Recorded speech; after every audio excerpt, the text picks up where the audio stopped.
ધરમ Kordia, assistant engineer civil. અત્રેની કચેરી ખાતે તારીખ 1/6/2025થી ફરસેની કામગીરી શરૂ કરવામાં આવી છે. તેમાં હાલ અત્રેની કચેરી ખાતે રાજકોટ, મોરબી, જામનગર, સુરેન્દ્રનગર, દેવભૂમિ, દ્વારકા જેવા જિલ્લાઓમાં આવેલ ટોટલ 83 જેટલી મેજર એન્ડ માઇનર સ્કીમનો સમાવેશ થાય છે. અને તેમાં કેટલું પાણી આવે છે, કેટલું પાણી જાય છે તેનો ડેટા અત્રે કલેક્ટ કરવામાં આવે છે. રાજકોટ જિલ્લામાં ટોટલ 27 જેટલી મેજર એન્ડ માઇનર સ્કીમનો સમાવેશ થાય છે. અત્રેની કચેરી હેઠળ આ 27 જેટલી સ્કીમોમાંથી હું વાત કરું, આજી 1, 2, 3, ન્યારી 1, 2 તેમજ ભાદર 1, 2 ડેમોમાં અનુક્રમે આજી 1 ડેમ 70% જેટલો ભરાવા પામેલ છે. આજી 2 અને આજી 3 ડેમના એક દરવાજા હાલ ખુલ્લા છે. ન્યારી 1 ડેમ આશરે 58% જેટલો ભરવા પામેલ છે. ન્યારી 2 ડેમના પણ 2 દરવાજા હાલ ખુલ્લા છે. ભાદર 1 ડેમ આશરે 43% જેટલો ભરાવા પામેલ છે. તેમજ ભાદર 2 ડેમનો એક ગેટ અત્યારે હાલ ઓપન છે.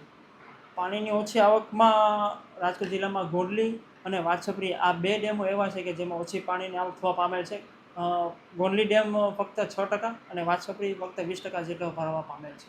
એલર્ટની દ્રષ્ટિએ કોઈ પણ સ્કીમ હોય, મેજર સ્કીમ હોય કે માઇનર સ્કીમ હોય, કોઈ પણ ડેમ છે જે 70% જેટલો ભરવા પામે એટલે નીચાણવાળા વિસ્તારોમાં તેમજ અન્ય લાગુ પડતી જગ્યાએ અમે એલર્ટ જાહેર કરી દઈએ છીએ. તેમજ 70% તેમજ 80% ભરાય ત્યારે પણ એલર્ટ આપીએ છીએ. 90%, 100% ત્યારબાદ ઓવરફ્લો થવા પામે છે.